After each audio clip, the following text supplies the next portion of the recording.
Aloha, friends and family, and welcome back to this week's episode of the Embodied Healing Self. So today's guest, I'm always excited to share with you my guests. I'm very intentional with who I bring on the show and super excited to share her with you today. Her name is Amber Lileystrom. She's a transformational branding strategist and business performance coach. She's a writer and a speaker, and really so much more than that. She has been featured in Entrepreneur and Working Mother magazine, and she's also the host of the Amber Lileystrom show and podcast. She is the creator of the Ignite Your Soul Summit annual live event, a multiple life-changing online programs. She helps entrepreneurs to turn their passions into heart-centered brands and thriving businesses. Amber's mission is to empower women to position themselves as sought-after experts and thought leaders through social media, engagement marketing, and the creation of an online brand presence. She's worked with thousands of women worldwide, including myself, building a 7-figure business from home, while also homeschooling her daughter with her husband and business partner, Ben. So thank you so much, Amber, for being here today. It's my honor, Jen. Thank you for having me. Yeah, I'm super excited to share you. So I just want to start by sharing personally my experience with you and why I was super excited to have you as a guest on the show. So as I was reading through this bio, it's interesting to read a bio and then to know the bigger vision of what a person really is. And I'm thinking this is like the surface of what you do.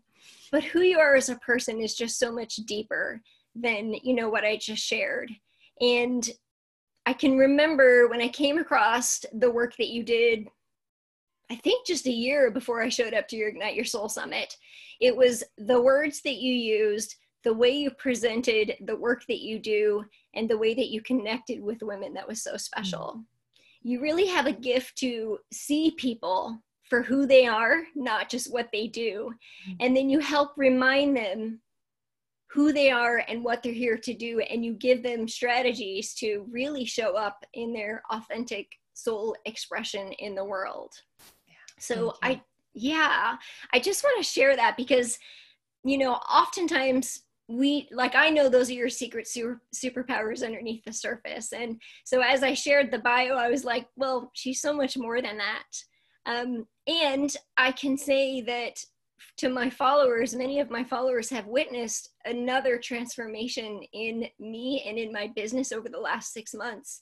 And so I want to share that a large part of that is because I was a part of one of your masterminds and I fully invested and went in. I attended the Ignite Your Soul Summit in April of 2019. And, we had a moment together. I remember just before I decided to sign up and just decided to fully invest and go all in and, didn't know what my experience would be, but I trusted, and everything is just completely transformed in my personal and business life because that's really what you do because business is personal. That's right. Yeah. So thank you for letting me share that. And, also that your Ignite Your Soul Summit, which I'm going to invite you to share at the end of the show, is just a wonderful event to attend. That alone is life-changing. Thank you. Yeah. Thank you so much, Jen, just for your words and saying what is difficult to express in a bio. And knowing that it is actually vibrational anyway. And so I never really worry so much about that. Because there's no point. It's about making those connections and loving people where they are, like I have and do with you. And, thinking back to that former version of you, that 6-ish month ago version of you who just so happened to be walking in the hallway at the moment that I was like taking a break and going up to check on my team at the event when I wasn't speaking, and you just happened to be there. And, we don't have to get into the intricacies of that story, unless you want to, but it was just, you and I both know we're like, okay, she's ready. It's time for her to step in and step up and to release some of those shields and protections that you had been using at that time. And in the most loving way, you know, literally, but you were also ready to release that. And it's been so inspiring just to watch your transformation, and most of all, to watch that integration happen with you just fully stepping into your gift and embracing your gift and no longer questioning it. And of course, all of the results that have occurred in the success in your business and the transformations in your clients as a result of that. Yes. And that courage, that courageous moment. Thank you. I am fully receiving all of that right now. And just like, it just feels really good to hear that from you. So thank you so much for sharing that. Yeah. And one of the reasons I wanted to have you on the show is because for my listeners, the second or third episode when I started out the podcast, which by the way, her husband, Ben, is my producer. Yay. Also. Yeah. I hear your voice in my kitchen all the time. Oh, and he is just the sweetest. And I mean, he's just like the sweetest soul. And so when I look at you, you know, I see the whole picture, your family and him. And so, yeah, I can see that he's such a great part of that. But so anyway, I'm so grateful to have him, you know, in my life as well. But the second or third show that I recorded, I shared the 4 E's of the embodied healing self. So this podcast is really about, you know, breaking through and learning to embody like the healer within us so that we can then access our soul's wisdom. Yes. And for me, the accessing your soul's wisdom is the part where you come in. And the 4 E's are to embrace, embody, empower, and express. And so when I reached out to you to invite you on the show, I really was feeling your energy around being the perfect person to come on the show and really tap into the expression part. So the empowerment, the embracing, the embodiment is all part of the expression. Yeah. And I shared with you just before we came on the show that many of the women that I work with, because I do work with mostly women, I attract overachievers and high performers, executives, doctors, lawyers, or really hardworking mothers with their own businesses, or they're trying to grow their own business at home. But it's a certain type of personality usually that I attract. And usually at the end of the 6 or 8 month mentorship program, as we go through peeling the layers of deep transformational healing, we heal the heart space and the energy body, the nutrition through functional medicine. We go through the whole body piece, right? In fact, your most recent episode was about health and wellness. Yeah. I loved it. I was, that Megan was totally speaking my language. I was like, so this is what I'm sharing with the listeners is like, Amber gets the whole picture. Yeah. She's a business coach and her podcast has mindset and law of attraction and health and wellness. It's so she sees the wholeness of who a person is, right, and how it shows up in their business. And so what I often see is by the end of my 6 or 8 month program with a person, sometimes the ladies feel there's something missing, that they're not being fully expressed, and that they are capable of so much more, that maybe they've had a 20-year career and all of their gifts and who they are benefiting the company they work for. And maybe they feel limited in the way that they can share or show up because of the work that they're doing. And maybe they become curious about tapping into those spiritual, physical gifts and talents, and in what way they can do that. And they start getting curious about what they can create. And so that's not the work that I do. I'm not a business coach. I do sort of the inner healing before that. And I thought you'd be the perfect person to come on the show and share, because you are a soul-driven business coach, which was what attracted me to you. Right. Yeah. And you know, Jen, I mean, I won't even have the conversation about strategy until we have gotten to the heartbeat first, and to understanding, you know, what role does this idea, this way of expressing play in you standing in the fullness of who you really are. And strategy is amazing. You know, it's a great tool, just like nutrition, you know, just like, you know, going to therapy for your relationships, you know, like these are all tools to help us live more expressed and more embodied and more empowered, as you're sharing, and to embrace, you know, but it really comes down to, we've been conditioned in a society where being who we really are hasn't actually been a safe thing. And if we look at our own personal stories, and I'll share an aspect of my personal story that I think will really frame this. My earliest memory, my earliest experience of my life was being sexually molested. And then as a 5-year-old, I was standing in court testifying against my abuser. So sharing my truth, yet being judged for sharing that truth, and being questioned about the truth of my experience as a 5-year-old.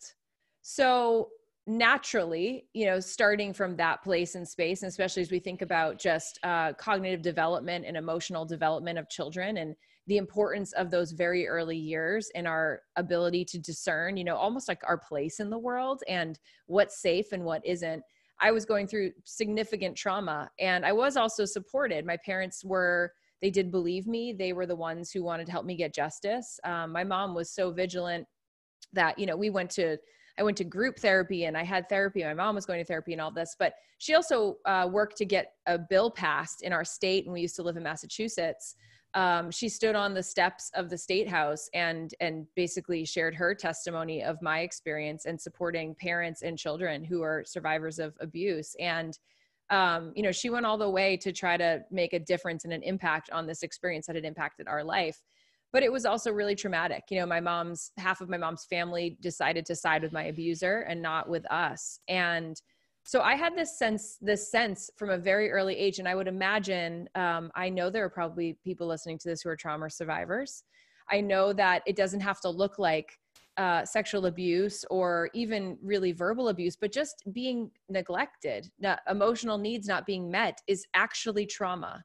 And I want to speak to that for anyone listening to this, that it makes sense if you are having a hard time in adulthood discerning what is yours and what isn't, and how to do life in the way you want to do it, and feeling like you have to get a permission slip, but you're not even sure who you want to get that from. And it's, you and I both know, Jen, that in the work we do with women, we're helping them with that. And we wouldn't be able to help them with that if we didn't first help ourselves with that, because we also had to go through that process too. Yeah. And thank you so much for sharing that story with me. Yeah. Because we all do have our stories. Right. And one person's traumatic event in childhood is different from another's. Yes. And our response to the event is really what creates the belief or the patterns that keep showing up in our life. Right. And one of those patterns, actually, I just recently hosted a healing event for a very special lady. And something that was coming up is that a particular traumatic event that happened for her, which I could relate to as I was listening, created this survivor self, right? Yeah. It decided to show up very strong in a man's world. So becoming, just creating those survivor strategies that were serving her. And I know the listeners can probably relate to this. Like, we all develop these survivor strategies. We're going to value ourselves for, the work that we do and the way that we show up, or the money that we make, or how we look, right? We're going to value ourselves for something outside of us rather than remembering who we are. And so a lot of the work I do is really like remembering and coming home to who they are, right? And oftentimes once they remember, they start to remember those childhood things that they loved, that they were good at. And they start to remember like the different areas of their life where, and this was my experience with you, it's like, remembering, because when I started your program, I was health coaching and I was really way undervalued even though I was trained in functional medicine, but I was really an intuitive spiritual mentor as well. And I had done the training in that, I just wasn't claiming it. And as soon as I did, I now have a wait list for clients, right? I'm just fully embodied in my truth. It's not even about the wait list or the money, as you know, it's about the co-creation of the experience. Like, energetically, vibrationally, when you stand in your truth, you start to attract the people who are ready to receive that. And so that is what sets you apart as a business coach from other business coaches, because there's a lot of business coaches out there. Right. But you bring in this soul inspired part where you can also hold the space for the deep healing the self-limiting beliefs that do come up as it relates to how we show up in our business. So I really just want to thank you for sharing that, because you and I both had similar experience as well. And I'm going to invite you to share about that.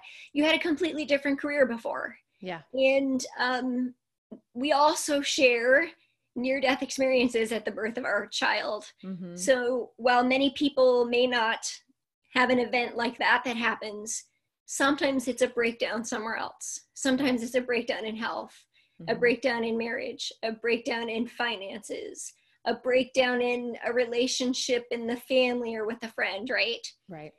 If we don't honor and listen to ourselves, at some point in time, there might be a breakdown. Mm-hmm. Can you share a little bit about thinking on your childhood and speaking your truth and being judged for it? Yeah. And then creating this life, which actually still, I mean, former Miss New Hampshire, right? Yeah. Yeah. Right. But you can see like how your life unfolded. Like you have a strong will, and you were able to still make things happen. And you were, I imagine, all of the gifts that you had were not being fully expressed until you decided to work for yourself. Right. Can you take us to the moment, and maybe it was your daughter's birth, maybe it was a moment after, where you felt in your body? What did you feel? Was it a feeling of, what was that feeling of not being fully expressed? And what was the moment that you knew you were here to do something different? Well, so the moment I knew I was here to do something different actually happened when I was 5. And I was very simply just playing in my room, playing with Barbies in my room. And I had, this was during a tumultuous time. I remember distinctly, and it's funny, I don't think of this often, but I'm accessing it right now as we're talking about it. I wasn't able to testify, I think 1 or 2 times before the final time that I actually went in front of the grand jury and shared my story as a young child. And I remember feeling enormous shame and this feeling of like, I'm supposed to do this and they're all getting mad at me. Like these adults are all mad. And I saw them, I heard them saying like, she's not going to remember. She's forgetting things. She's not remembering, basically saying like, I'm not telling the truth about what happened to me. Other people making decisions for me about my truth at my earliest age in this lifetime. And so that's a really important theme on my life journey and my life story as I've navigated and I sort of fly over the timeline of my life. And where I was in my physical body, in labor with my child and not breathing on that operating room table, I was revisited and remembering the moment of that 5-year-old clarity of, you're here to do so much more.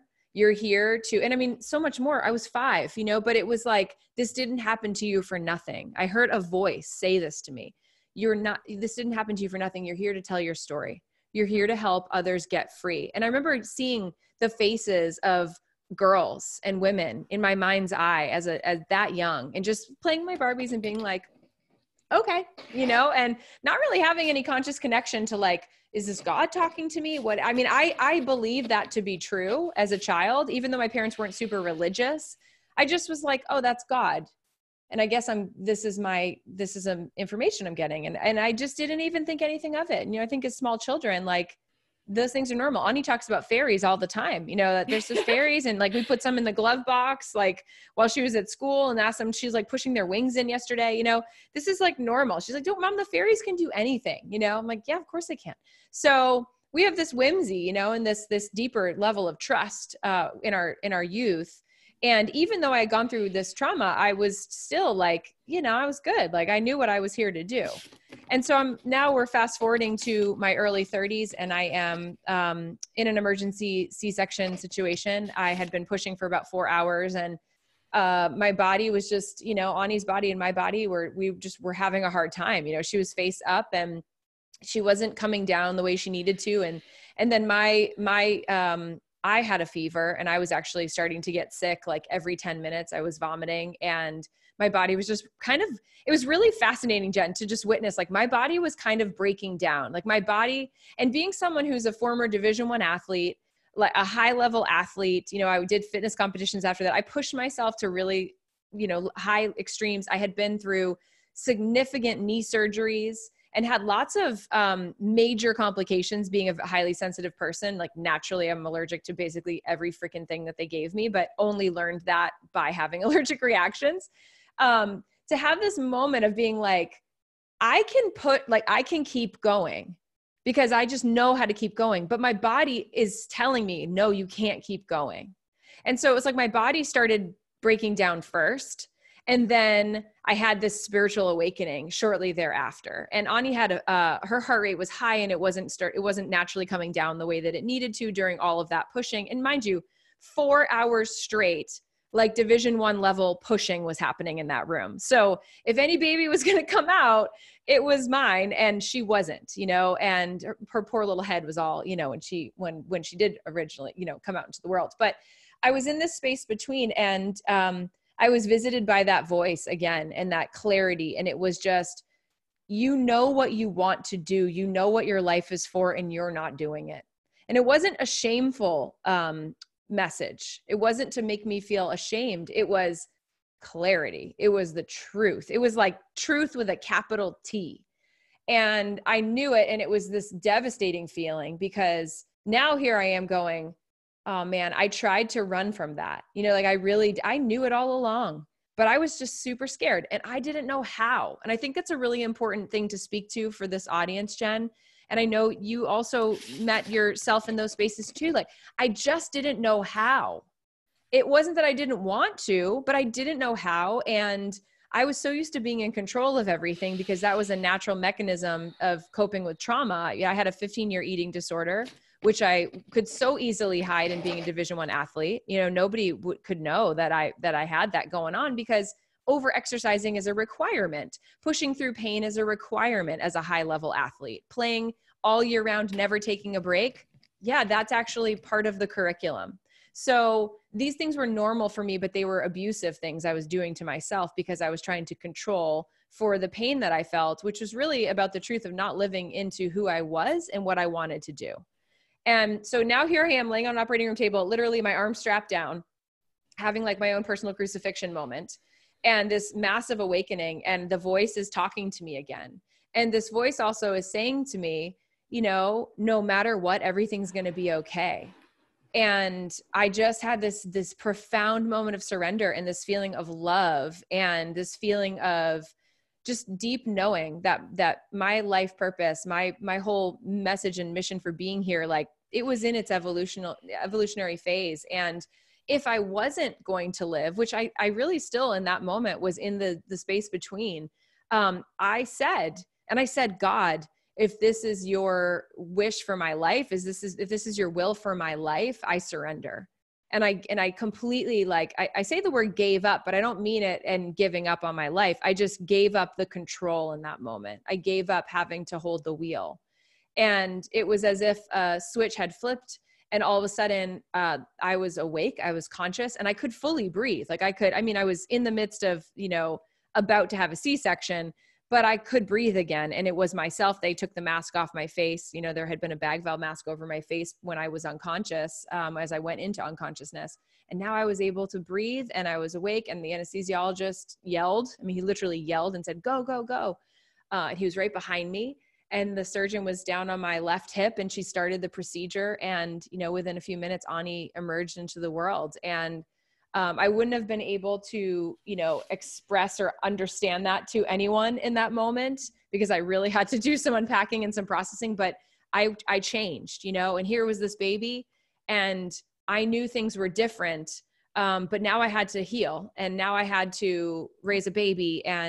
But I think one other important part of this story, because sometimes when I tell this, it can sound like, oh, magic wand. And then like you went and launched your business and 7 figures later, and your husband's got it. It's like, no, just getting into the hospital room where they were working on Ani in recovery.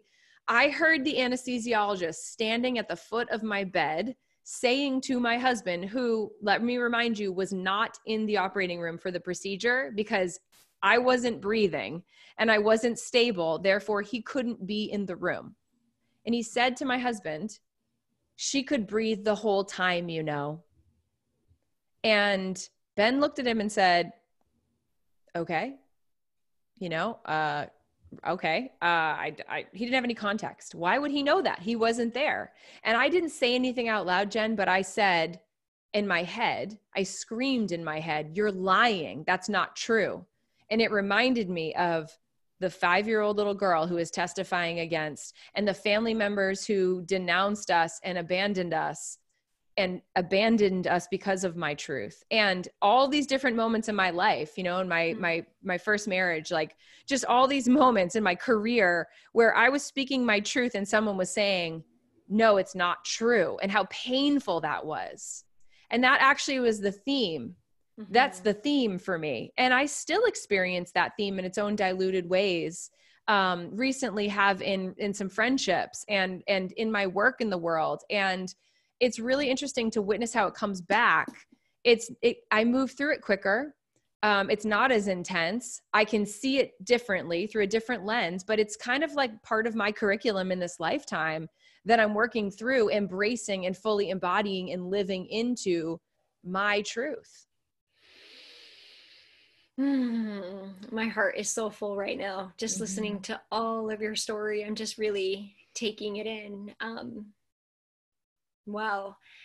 You know, the story that you just painted for us is an example of how those childhood experiences and those traumatic events and those wounds end up becoming our greatest gift, because now what do? You help other women to stand in their truth. Yes. And you wouldn't know what that took unless you had been through that, unless that had been a theme that was showing up for you over and over again. And and then your level of discernment and trust and all the things that were innately a part of you, all of the gifts that you had that allowed you to get to a place where now this is the work that you do. This is what you help women do. And in that, it helps them to heal. It helps them to heal that relationship with their soul expression. That's right.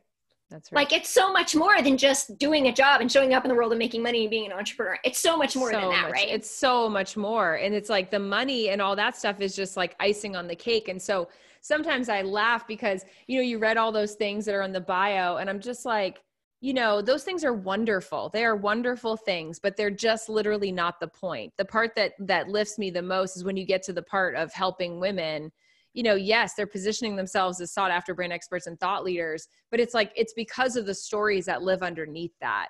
It's stories like yours. It's stories like my client and now beloved dear friend in the world, Liza's, you know, who now Liza Watonis is a personal wealth coach, and her daughter has never known a day that she hasn't been there with her, you know, and she was a teacher when we started talking about helping her launch a business. And it's like the businesses that you all are creating, that my clients are creating, are they're healing. Changing the world. They're changing the world. Ripple effect. Changing the course of history, financially, emotionally, physically, on a healing scale. Like, it is astounding to think about the impact of the incredible women that I have the honor of getting to support and walk with, and what their impact on the world does and how it changes, you know. And I just think, like, here's where it brings it all the way back around for me, Jen. And this makes me super emotional to talk about, but it's like, this is about little Amber, you know, like this is about Ani never having to experience, you know, the things that I did. Like, my child is 6, and right now she still fully believes in herself. Like, there's not an ounce of self-hatred in that child's body. And she's 6 years old. And that is the most sacred thing in the world to me, to be able to celebrate her and to help her discern, you know, her life experiences and navigate hard things, but never make it about her worth as a human and as a person who's here to do her soul journey. You know, it's like, it's never even been in the conversation, and she's 6. And it's so fascinating to me to think, like, I wonder, like, how far can we go? You know, like, what is the world going to be like for a kid like Ani, who has a mom like me, who is fiercely, fiercely protective of that. You know, I mean, she will probably be on the therapist couch for other stuff that I, you know, miss, But I mean, at least that piece feels like a victory, you know? And I don't mean it in a egoic, like give me a trophy kind of way. It just means it in like, if we can live free, you know, if our children can be free to be themselves throughout their childhood into adolescence, into their young adulthood, like what could this world be? You know, it is so astoundingly exciting to think about that to me. Yeah. And as you're sharing that, you know, the one word I wrote down at the very beginning when you first started talking that you gave me was freedom. That was the word I wrote down. Yeah. And if you remember, what I thanked you for and the feedback that I gave you and what I got in my experience with you was your ability to stand in your truth and clarity. It didn't even matter what you were doing. It was just, and, you know, and I gave you some feedback that was through discernment and a little uncomfortable for me to share. Like I you know, and you stood in your truth and you heard what I said with an open heart, and you're just like, thank you. And this is why I do this. And this is how I do it. And I can't tell you like how much I appreciated that. Like I just really, just to see you and all of the experiences and whatever you had to do to get to where you were in that moment, in the moment that I had with you, and in the moment of the 6 months, like how you would show up. I just, it was so powerful for me to just to see you stand in your truth with clarity and to speak it. Because as you know, as a coach, everybody else gets to choose their own experience, whether you're health coaching, life coaching, business coaching, right? And the only thing you're really here to do, the only thing I'm here really to do as a coach or a mentor is to stay in my truth. And allow them to see the reflection of themselves in me as I was seeing in you. And so you gave me that permission. And I really appreciated that. Thank you, Jen. Thank you. So I just love to come full circle and share that I love to hear the story that just became your truth, that was the remembering of that 5-year-old girl and who she really was. And I want to ask, just to go back there for a moment, because I know there's a lot of people on here that can relate to this. They just, like you said, they just don't know how to do it. Sometimes they don't always know the why either, which is another one of your superpowers that you didn't come out and say. But, you know, a transformational branding strategist is a person who gets you to really connect with and understand your why. So that, I just want to say that is, again, like the foundation for why we do what we do, right? Which is why you're so much more than just a business coach. Like, I think it's really important for people to hear that. The how is important. But you have to know the why. But it's not going to work. And you know, how many times, Jen, have we tried on the how before we actually really understood the why? And those little train cars weren't really lined up. They weren't hitched. And so the how train's trying to roll, but the why train's like, I haven't left the station yet. Like, wait, hold up. You know, I got all the goods in here and we can't get to where we want to go without each other. And so, you know, I say to people, and we're all going to go through this in our own iterations in our own way, but you're just going to have to keep coming back around the track to the station till you make sure you're going to hitch up with your why. And so I just told you that. I talked about the little me, and I talked about Ani, and there's a component of also my mom, you know, and me as a mother, and healing that cycle. And I will also share this with you. This year, my mom and I we had a healing conversation recently that was extremely unexpected. It was very difficult. It was painful. It was like, I did not want to do it. And my mom started it. And that in my lifetime has never happened. It was always like, I was in trouble. She was mad at me. And I was just like defending myself. But we completely showed up in our realness and our vulnerability and our emotions. We both cried and we yelled and we like did everything, like laughed. I mean, it was like this whole messy, tear-filled mom, me situation. And it created a bridge in the history of my relationship with my mom and in lifetimes of motherhood, daughter, like all of these things syncing up. And, I also believe that my work in the world is about being, a real representative for the women who came before us, who didn't have the opportunities that we have now, and to not forsake those opportunities, and to take radical personal responsibility for our purpose and what we know we're here to do, and to change the course of history as a result of that very courageous decision. And knowing, that I believe, if you're listening to this podcast, that you are likely one in your family lineage that is here to make that change, to break the cycle and the patterns of the past. And it is not for the faint of heart, and it is not an easy role, but sisters, at least we have each other to know that that's what our roles are in our families. It's like why we're here. And as a result of that, we get to make things better for our kids, and especially our boys, of course, and our daughters as well. Like, they're getting to see these examples, and maybe they're not going to live out some of the patterns that our moms did or that we did. Like, I had a 15-year eating disorder. That was a coping mechanism. Let's get completely straight on what that was. I was dealing with anxiety, and the way that I navigated and managed my depression and anxiety was through using food and over exercise. That's all it was. It's like, it was an addiction that I was using as a tool to help me navigate a difficult emotional experience. And my hope and prayer is that Ani doesn't have that, and also if she does, it's her journey, and I'm well informed to support her with whatever comes up. But I just think it's important to talk to that, and speak to that, the significance of the timelines and the overlaps, and how we really can make a radical difference in our families, in the path that is to come, in our own profound healing, by looking around and stepping into the roles that we were born to step into. Mm-hmm. Yeah. And it just goes to say, like, our personal healing goes so much further than just our own experience. Right. Yes. And so just like our own personal healing, the work that we do. So you being my business coach and mentor has allowed me to step fully into my gifts. Yes. And now I'm changing the lives of other women, who are then going to change the lives of other women, right? That's right. That's so right. There's that part of it. And then there is also the motherhood, which, breaking the pattern and showing up differently, and in the time that we are living, is actually really exciting. Yeah. It's really exciting to get to do it actually together in human form.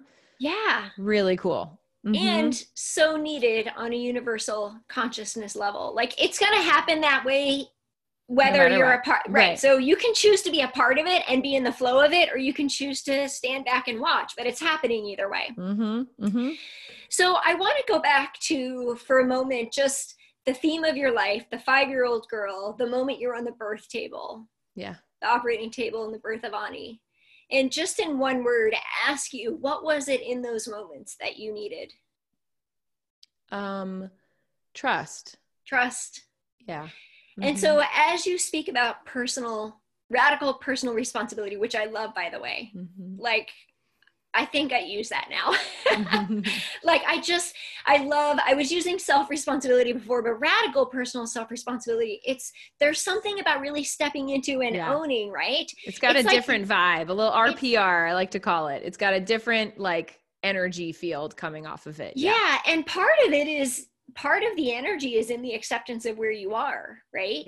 Yeah. It's in the, like, just owning all of it. It's owning all of it in that moment, and showing others that you are still strong, and you are still worthy, and you are still loved in all of it.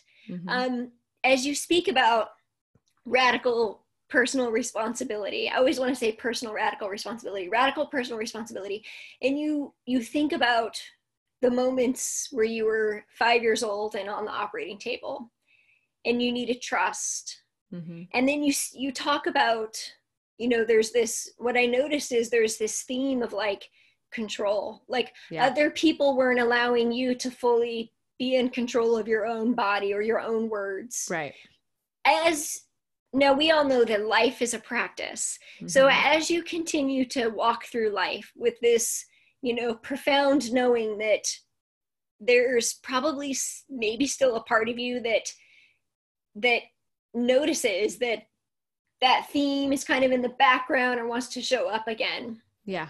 What do you do as a practice in those moments where you're being called into trust again? It's such cumulative, thankfully, compounding work.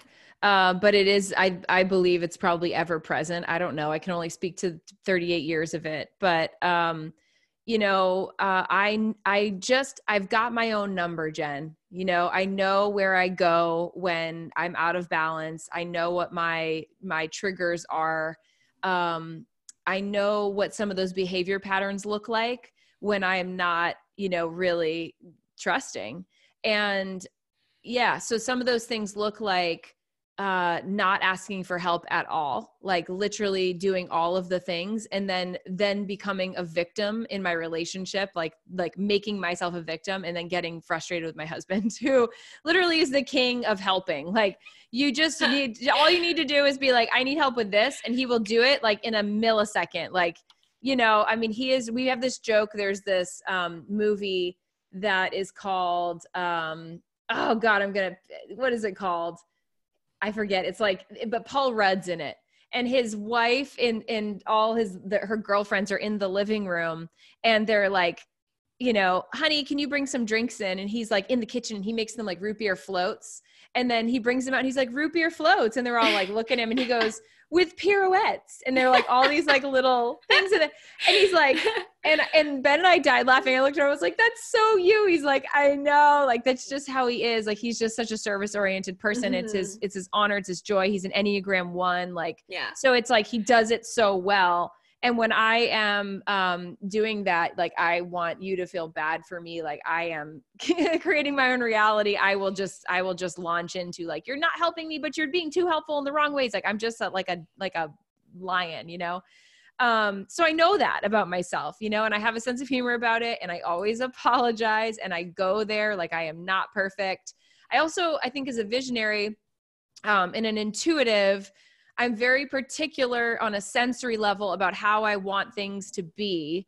And it's a feeling thing, and I can't always express it in words. So even like, as you know, with my live events, there are details that are happening that create your experience. And just the attention to detail with music, the way that I play music for particular parts of the experience. Like, I literally choose every single song and curate it throughout the event. And I pivot sometimes based upon the emotions of the audience and what needs to happen. Mm-hmm. So that's like, for my team, they're like, okay, my poor DJ Jody, I love her so much. She just knows me. And I'm like, send her a backstage text. I'm like, scratch everything that I told you we're doing. We're doing this now. And these are the songs. And she's just like, okay. So I think that I feel badly sometimes asking for help. And it's hard for me to ask for help because of the control stuff. And that's just a groove, And so I just know when I'm not in alignment, those are the things that come up. So I wish that it could just be the other way around, that I don't have to experience that to like make adjustments, but I'm a human, and I got a lot of moving parts over here. And I'm navigating also, I'm an Enneagram 3. So that's the achiever. And I'm just wired for that. I'm wired for working for worthy in many ways, and did not grow up with a sense of worthiness. In fact, it's like, you'll notice I talk about it a lot on my podcast, and I ask people a lot about it because there's still a part of me that feels like I was on the conveyor belt going through like the assembly line of human construction. And the person who puts the worthiness chips in was like in the bathroom when my little model went by. And so there's times where, I've asked people in like the weirdest ways, like, so, okay. And I remember this one time talking to my friend, Ann Jeanette, and I said, Ann, can I ask you a question? And I'm like, this is going to be one of those weird ones. She's like, okay. Said, do you like love yourself? And she said, and this was a handful of years ago. This is probably about 6 years ago. And she was like, very confidently, yeah, I really do. And I said, okay, like, can you talk to me about that? Like, how? Like, when did you learn that? When did that happen for you? Like, when did you learn to like really self-appreciate and self-value?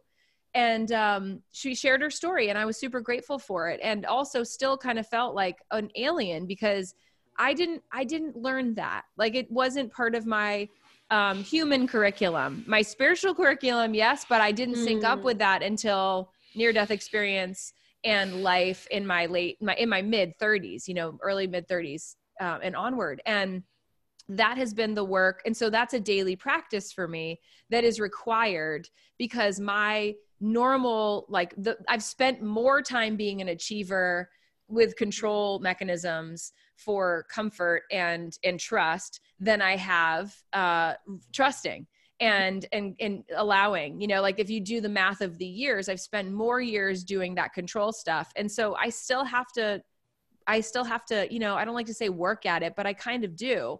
And it's not, it's so joyful when I do it, which is every day in some capacity, in some way. I'm this morning, Ani slept in a little bit. By the grace of God, she slept in. So I had about 15 minutes, before she woke up, to just sit and just journal and write and listen to music and just receive, and really ground myself into the day. And then sometimes I pull cards or, whatever I'm kind of feeling on that given day. And then she came down and we snuggled for 40 minutes before school, which was just that was church for me too, just to hold her little 6-year-old self and be together. So I think I answered your question, but I know, that you can relate to that. And I know that people listening to it can relate to that. And I want everyone to hear that, if that worthiness piece, if that self-love thing is hard for you, there's nothing wrong with you, right?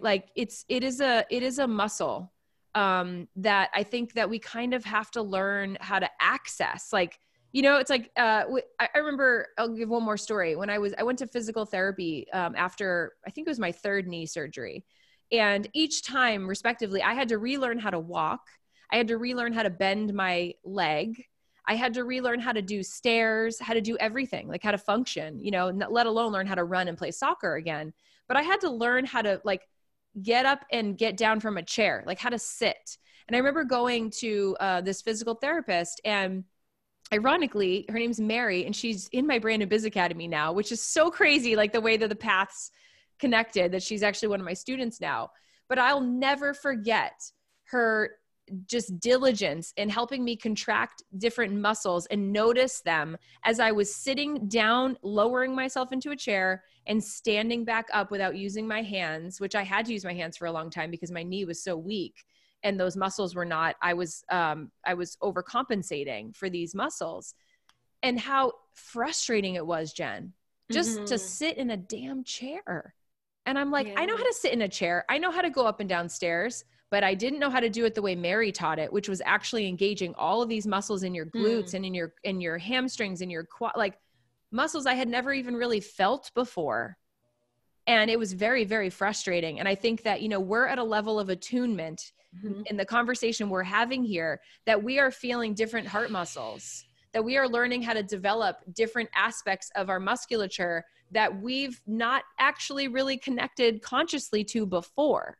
And so this is a higher level conversation. And we're asking and inviting you into recognizing that in order to be the world shifter, the changer, the mother, the daughter, the sister, the partner that you are, the visionary, the teacher, the thought leader, you have to develop these muscles in a new way. And you have to have a deeper relationship and appreciation for yourself than you've ever had before in order to be able to hold the space adequately and really meet people where they are to help them through their healing process and through their deep work. Yeah. And I like to say we get to. Yes. We get to, right? As I'm listening to your story of your life, and then I'm listening to the story that you shared about your knee surgery, I noticed that in both situations, and I share this because everybody can relate to this, we get to witness and observe. It's really just about leaning in and just paying attention. Right. And then we get to choose. Right. We actually do get to, in this country, in this time, we actually do get to choose, right? We get to choose. We get to be the authors of our own life story. Right. We get to lean in and listen. We get to notice the discomfort, right? You shared the discomfort of the many events in your life, the knee surgery. And I love that you shared both, because it gives kind of the visualization of a physical thing and then also, your spiritual journey. Right. And I like to remind people that yeah, the discomfort is actually usually where the potential is, right? It's where the healing and the growth is. And then we get to choose, like we all get to choose, and we get to choose to be supported, and we get to choose to express ourselves. We get to choose to heal ourselves. We get to choose to rewrite family patterns for our kids. Yeah. Yes, ma'am. Yeah. And that's what you do. And I'm just so thankful that our paths crossed. Me too. And yeah, really, like beyond words, really, like that I can't even say the words in the show really, but I think we have an understanding of what that means. And I'm just so honored to share you. So thank you so much for being on the show. Yeah. And thank you for the work that you've committed yourself to move through it. And I think it's also really important to note that, you know, it wasn't easy. I mean, there were moments when you were really frustrated with me, and also really loving and understanding the significance of me pushing you, you know, and holding that space in the most steadfast and loving way possible. But acknowledging that, you know, our growth journeys, and I know for you as a coach too, like it doesn't always look like sunshine and rainbows and like high fives and success moments. It is painful. It is reckoning. It is resolving. It is reconciling. It is looking at the shadowy parts of ourselves that we would rather avoid. It is being vulnerable enough to tell the truth and not try to position ourselves in a way we think is going to win us some sort of favor. And just letting ourselves be kind of the one there with no makeup on and just uncomfortable in that. And you've walked that path, you know, very courageously. And it's been beautiful to witness. And I'm just excited for all that is to come for you. But it's like, I don't even mean that in that hypey way that people are like, oh my God, everything's popping. I'm so excited. Like you're blowing it up. Like, I don't mean it like that at all. No. And I know it's like the divine plan. It's like a knowing. Yeah. It's just like it's unfolding perfectly. And the secret, what feels so good, you know, is just, I'm going to say I received, right? I received and allowed permission. You gave me permission and I received it to just receive and to stand in that and to be curious about what it looked like. And there's something so powerful in the receiving and in the giving of permission to others, which I really feel like you coming on here and sharing your story and sharing like, look, it's not easy. And I had trauma and I had this and I still struggle. I mean, it's just to be human, you know? And to show up authentically and to say that because, you know, when I first came across like your Instagram or whatever, I'm like, oh yeah, she's so amazing. And, you know, it's like this, we see like the image, right? And then we see the real person. And when we see the real person, that's when we connect because that's what we really want. That's what we really want. We really want the deep connection that gives us permission to just be who we are. So thank you for sharing all that. You're so welcome. I want to ask you 2 questions before you go. Sure. One, and you may have already shared this on some level, but if you could leave just a little nugget of wisdom to the listeners who in this moment are listening and they're feeling called into something greater. Maybe they feel stuck. Maybe at least they're curious. But there's a knowing and then there's an inner knowing. What would you say just in this moment to maybe open a gateway or the path to another possibility for them? It's one line, Jen, and you know what it's going to be. I know it. If the dream is in you, it's for you. Yeah. It doesn't belong to anyone else. You don't need to question it. It's only yours. So trust that. Yeah. And I love that. I know I've quoted you before on my Instagram as well, because it's so powerful, because that's the truth. If you can be there, sense it, feel it, and you know it, then it's already yours. Yeah. And what's so interesting in that sacred energy space is it's so powerful in every moment, no matter what the experience is, whether you're losing a loved one, whether you're giving birth, whether you're co-creating something, the energy in that moment and everything that is there is the truth. Yeah. And it's always a part of who you are. Yeah. And it's when you believe that and embody it, it feels like freedom. It feels really awesome. It does. And it also doesn't always feel easy. Mm-hmm. So to follow your destiny, to follow that path, my 5-year-old knew that I needed to tell my story, but she also knew that when she tells her story and speaks her truth, that she will be met with resistance from others at times. And so what moves me through that, if the dream is in you, is it's for you piece, is just knowing, like, I can't deny it, right? The train cars they're gonna come back around. Mm-hmm. And I can run from them as long as I want to. And I did, I had a 10-year career. I loved my job, but I knew well before 10 years that it wasn't what I was supposed to be doing, but I was too afraid to take action. I was too afraid to even look under the covers, and I just kept playing at that part because I was successful in it. And it felt like this keeps me safe. So I think it's the duality of speaking to both. And it's actually a sign, if you feel afraid, like every time I get on stage, every time I put something out into the world, a marketing message, something that's like, I feel that flutter of a little bit of fear.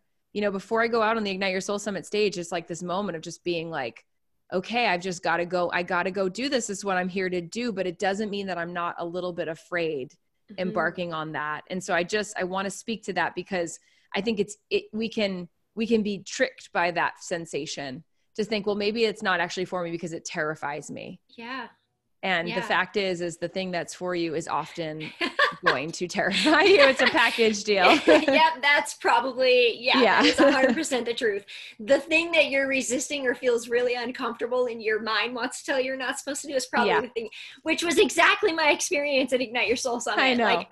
And so I want to invite you to share your Ignite Your Soul Summit, share where people can, by the way, Amber Lileystrom is a team of people, and it's not just any team of people. You already mentioned Liza, but the people behind the work that you do are also super, super amazing. And I want to say this, the Ignite Your Soul Summit, which I believe is going to be in April, I will likely be at, is in Portsmouth, New Hampshire. And Portsmouth is an amazing little town. Amazing. It is like, I love it. And I fell in love with it. And I'm kind of a snob when it comes to that because I live in Florida. My husband's from Hawaii. I like warm places, but the food and the vibe is just super awesome. So can you share about maybe some of the programs that you offer, the Breakthrough Call and your Ignite Your Soul Summit? I would love to. Thank you, Jen. And I love that Portsmouth, we won you over. Because it's a treasure, it's a treasure of a city. It's why I call it home. I'm wearing a hat right now while I'm talking to Jen, you guys, real facts, as we're doing this interview, but, it's very high vibe up here. And, I consciously choose to do this event in that venue, because I know that most of you will never come to this place. And once you do, you will never forget it because you will see, a different perspective. We've actually had people, Jen, in the last couple of years, because this is now going to be our 4th Ignite Your Soul Summit, who have moved to the Seacoast, relocated their whole life to the Seacoast because they came to this event and they were like, this place is exceptional. So, so it's April 25th and 26th, 2020. I'm not sure when this is going to air, when you and Ben have got that going, but the tickets are going to go on sale on the November 27th. That we're doing this amazing Black Friday deal for our GA tickets. And we actually do have a little bit of a Black Friday deal for VIP too. And I can't talk about who the speakers are yet because we're working on that and it's a surprise. We'll be announcing speakers as we go, but you don't need to worry about that. You come for the experience. I curate every second of the entire event from a super high vibe place of making sure that soup to nuts, from when you walk in the door to when you leave, that, you are going on a journey with yourself, and you are doing so with a whole room of extremely evolved, incredible humans. And everybody says, like, I come to the summit and I walk in the room and I can't even just I can't understand how there's such a high vibration and energy in this room, and the event hasn't even started yet. And the vibe is so high. And so that's just what we do. It's what it's like. And oh my God, I can't, just talking about it gets me so excited. So you can go to igniteyoursoulsummit.com to get tickets when they go on sale. And then beyond that, I think the best thing to do, because if you're listening to Jen's podcast, then you're like part of the fam. You're like part of the posse. You can go over to my website, amberlileystrom.com, and look at the Accelerator Mastermind, which is what Jen did. You can look at the Inner Circle Mastermind. You can look at my Brand and Biz Academy. You can look at the different offerings that are on the website. But I think the best place to go is just to book in a conversation with Liza, and go to amberlileystrom.com/breakthrough and have a conversation with the most amazing woman, Liza Witonis. Yes. And she will just, mama you and also hold space for you and challenge you and push you into your next level based upon where you are right now. So it's like, it's not based upon where Jen is. It's not based upon where I am. It's not based upon where Liza is or your friend or your sister. It's about where you are. Yeah. And we have conversations with you. Like that is, I think that's the other thing about me, Jen, is that, I am a coach. And I know my women, and I know my women, and we get on our calls and I'm like, I might have 40 people on a call, but I'm coaching you like I'm only talking to you when we're in our sessions. And I also download and receive information at the beginning of every call with what the group needs. And I deliver that, and I hold space for the group. And so the same goes that Liza is super intuitive too. Yeah. And, we just want to kind of like doula you through the process of birthing your next level, your brand, your business into being, or taking it to that next level. And as I said, it's a divine and profound honor. And it's my favorite thing to get to do that with you guys and, have stories like yours, Jen, and have you on the other side. And I'll just say now, like, just, what you speak to, if you can make it to the summit, I would love to have you come and talk on our success panel about your experience and our work together, because you just characterize it in a way that, I can't even characterize it. So I would so love that if you're able to make it. Yeah. Yeah. Thank you for that invitation. We'll talk more about that later. Yeah. That sounds amazing. Yeah. I just want to say, I think it feels good for the listeners, for me to sort of bring in my experience. The breakthrough call is not a sales call. No. At all. And I just want to say that it's really, truly not. That I had 2 calls with Liza. And in fact, the first time I called, like we were just, it was like a coaching call, and it was like, it's not the right time for you, sweetie. Like she told me, she's like, let's in this moment, let's set up another time. Let's just trust that you are where you are. And it felt so good, again, to be given that freedom to just be seen and heard in where I really was. Right. And I want to say that because I think that sometimes people hold back because they're afraid it's going to be a sales call. That's right. It's a breakthrough call. That's what it is. That's what it is. It's a breakthrough call. So thank you for saying that. Yeah, absolutely. And of course, Liza is just a total gem. She's amazing. Salt of the earth. Yes. Just such an earth angel. And and was a part of the mastermind experience as well, which was super special. So she helps you with money mindset, which she is a wizard self-worth. Yeah. I mean, Liza is Ben's and my, she helps us with budgeting and looking at our finances and our up levels and all of those things. So, we and I coach her, and it's just this beautiful, and I just think it can be that way, and of course, when you do, if you're ready for an invitation, it's all perfect, and Jen, your invitation, you weren't ready until the summit, and it wasn't until day 2, like at the end. And that's when you were ready. And it was like, everything just orchestrated itself perfectly, that you and I got to have that conversation in the hallway. And then, you were able to take that action, and it was so cool to witness and to celebrate you in front of the audience and all that as well. Yeah. Thank you. Actually, for me, it was, I had to be willing to be uncomfortable. I had to be willing to sacrifice something small in order to fully own my self-worth and what I was worthy of stepping into. Yes. Which is the balance between owning a business and being a mother, right? It was just the energy I was in, but for me, that's what the experience was about. And so now the gift in that is that I get to create that. I get to be empowered in how I create the balance that I want with my children, and empowering them, because I'm empowered in my choice. So yeah. And you have two of the most empowered kids I've ever oh, seen. So it's pretty thank cool. you. It is. It's amazing. So thank you. Well, Amber, thank you so much for the shared time together. I'm so grateful. And I have every intention to be there in April. It's already actually on my calendar. Good. Yay. Yeah. So we can talk more about that later, but I just want to just really thank you for your time and just sharing your gifts in the world. And most importantly, for just standing in your own clarity and truth and just speaking it and empowering other women to do the same. Jen, this was amazing. I so appreciate you, sister. Thank you. Thank you. Thank you. Thank you. And to your husband, Ben, and your daughter, and your whole team of people that support you. They're amazing. I am so grateful. They are. Yeah. Thank you. And thank you for the listeners. Thank you so much for joining. Have a great day.